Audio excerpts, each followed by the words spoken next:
উনি হাওয়াতে আসলে আমাদেরকে বাংলাদেশকে সমুদ্রকে দেখিয়েছেন এবং যেভাবে দেখিয়েছেন আমার কাছে মনে হয় যে এইভাবে আমরা কখনোই দেখি না বাংলাদেশকে। ঠিক তেমনি রোহিতকে যখন দেখলাম, রোহিত সিনেমা নিয়ে হয়তো বা সোশ্যাল মিডিয়াতে আমি অনেক দেখেছি যে কেউ বলেছে আমরা বুঝতে পারলাম কি পারলাম না পুরো সিনেমাটা, বা আসলে কতটুকু সহজ বোঝা। বাট আমার কাছে মনে হয় যে এই সিনেমাটাতে এত কঠিন করে বোঝার কিছু নাই। আপনি যদি আসলে মেজবাহুর রহমান সুমনের চোখে বাংলাদেশের একটা খুব সুন্দর জায়গা দেখতে চান, বৃষ্টি ঝড় দেখতে চান, তাহলে আপনি রোহিত দেখতে পারেন। আপনি যদি নাজিফা তুষি অথবা ইমরান ভাইয়ের মতো খুবই ভয়ানক শক্তিশালী অ্যাক্টরদের অ্যাক্টিং দেখতে চান, তাহলে রোহিত দেখতে পারেন।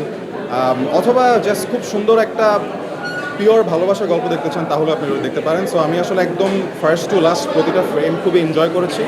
একটা ফ্রেম বলা যায় যে একটা আর্ট ওয়ার্কের মতো। So it was a wonderful experience. আমি খুবই ফর্চুনেট যে আমি এবার টি স্পোর্টসের সাথে সময় টিভি এবং বাংলাদেশ টেলিভিশনে যে সরাসরি সম্প্রচারটা হয় তার ঠিক আগে যে প্রি ম্যাচ একটা শো হয় সেটা হোস্ট করতে পারছি। তো সেই কারণে আসলে প্রতিটা খেলাই দেখা হচ্ছে এবং দেখা যায় যে সবগুলো খেলার আগেই একটা অ্যানালিসিস পাচ্ছি বা করতে পারছি, দেখতে পাচ্ছি। তো সেদিক থেকে আসলে বিশ্বকাপটাকে এবার খুবই সুন্দরভাবে সর্ট অফ এনজয় করতে পারছি। অনেক আমাদের এক্স প্লেয়ারদের বা আমাদের ন্যাশনাল টিমের ক্যাপ্টেনদের সাথে বসে আসলে খেলা এনজয় করতে পারছি।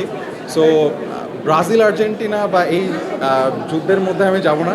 আমার কাছে বলতে বলতে হবে আমার পছন্দের দল জার্মানি, আর ব্রাজিল আর্জেন্টিনার মধ্যে আমার ব্রাজিলের খেলা বেশি ভালো লাগে।